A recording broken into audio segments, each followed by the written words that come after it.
Assalamualaikum warahmatullahi wabarakatuh. Sebelumnya izin memperkenalkan diri, nama saya Meta Berliana dengan NPM 211506147 dari kelas PSTIC.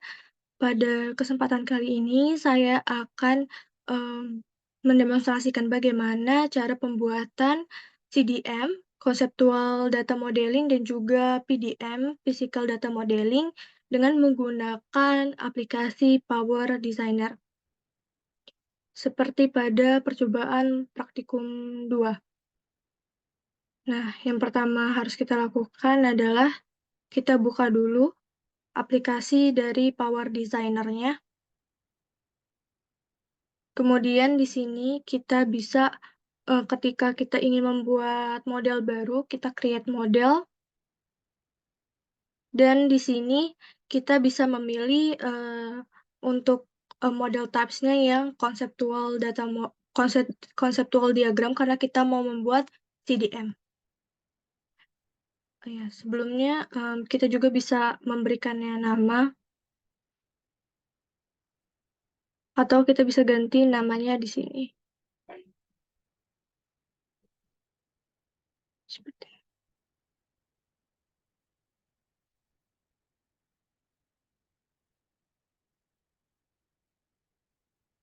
Seperti ini. Kemudian kita pergi ke tools di sini. Kita klik new model.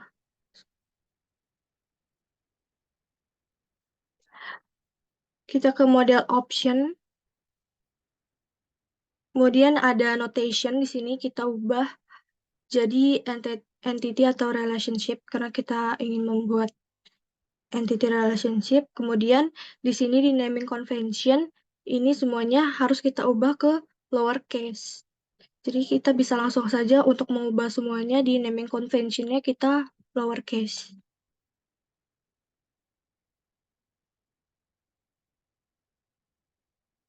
Seperti itu. Kemudian untuk membuat entity-nya kita change dulu, kita oke. Untuk membuat entity-nya kita bisa tambahkan entity di sini menggunakan simbol yang ini. Dan untuk mengisi entity-nya itu kita bisa klik di sini. Kita klik 2 kali entity-nya. Nah, di sini kita bisa kasih nama, misalnya siswa. Untuk nama entity-nya, kemudian di sini ada atribut. Di sini kita bisa mengisikan atributnya. Terus kita juga bisa memberikan tipe datanya, misalnya NIS, nomor induk siswanya.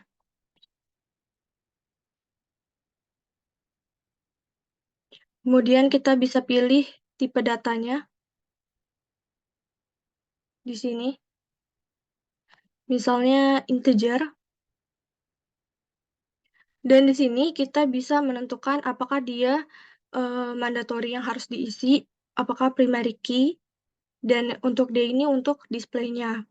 Karena dia NIS, jadi kita bisa isi dia primary key. Karena dia primary key, jadi otomatis mandatory. Dan misalnya kita tambah atribut lagi, nama.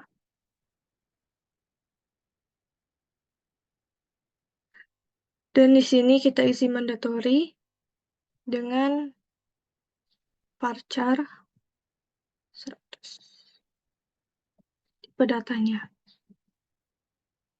Maka hasilnya akan seperti ini. Dan untuk menentukan relasi, kita bisa menggunakan ini. Kita hubungkan, misalnya entity yang pertama, siswa ini kita hubungkan ke entity kedua. Kita tarik aja di sini, maka akan terbentuk relationship-nya. Dan di relationship-nya ini kita bisa untuk kasih nama relationship-nya, misalnya memiliki. Terus kita bisa mengatur cardinality-nya seperti apakah dia one to one, dia one to many, atau many to one, atau many to many dari sini. Dan kita juga bisa membuat dia apakah dia itu mandatory atau, eee, dependent. Setelah di-apply maka setelah oke, kalau sudah selesai kita oke, maka hasilnya akan seperti ini. Nah, sebelumnya saya sudah membuat, diagram, untuk entity dan juga relationship-nya. Kita buka. Nah, ini dia yang akan saya gunakan untuk sistem informasi sekolah.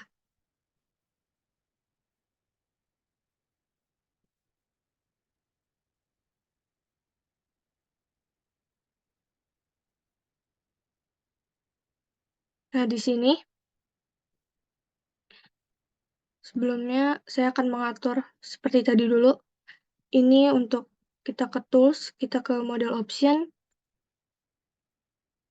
kemudian kita ubah notation-nya jadi entity relationship dan naming convention-nya lowercase.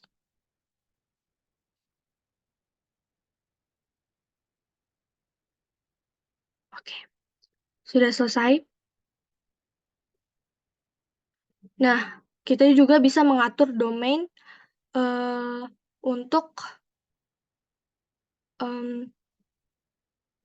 untuk si CDM ini. Misalnya kita di sini kita buka sebentar.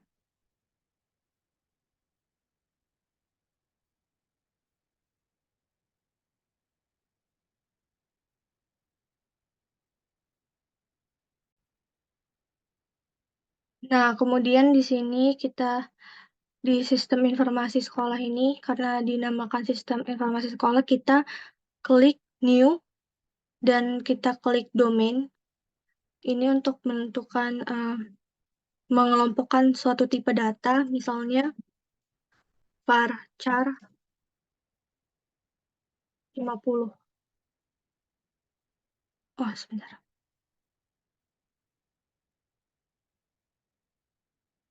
Maka akan masuk ke sini. Saya sebelumnya sudah membuat varchar 100. Nah, di sini kita bisa memilih tipe datanya varchar, kita isi 50. Untuk penggunaannya, maka akan seperti ini. Di atribut, ketika kita memilih domain, ini untuk varchar 100, maka data type-nya akan otomatis terisi untuk varchar 100. Selanjutnya, kita akan mengubah CDM ini menjadi PDM.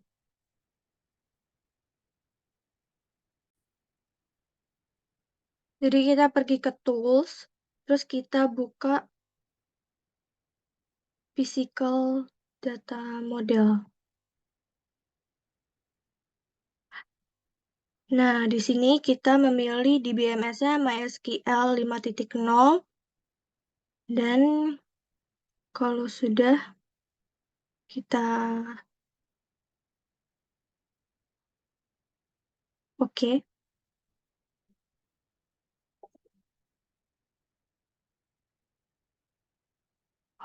ada error.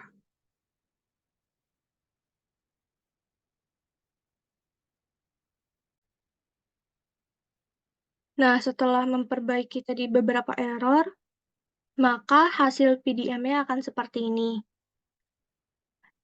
Dan sekarang kita akan membuat database-nya, maka di sini kita klik database.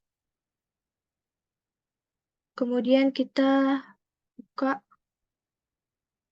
generate database.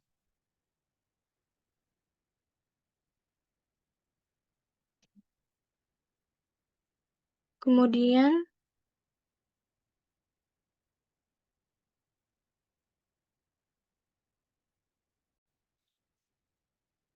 nah ini kita bisa isi nama filenya. Kemudian kita ke option. Nah, di sini ada drop table, maka kita off-kan. Kemudian, oke.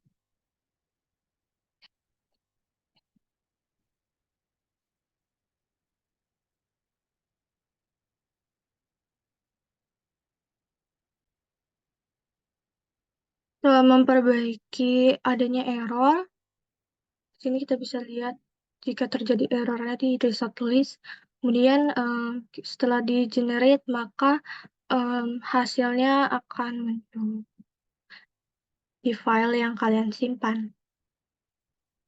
Mungkin itu saja yang dapat saya sampaikan, kurang lebihnya saya mohon maaf.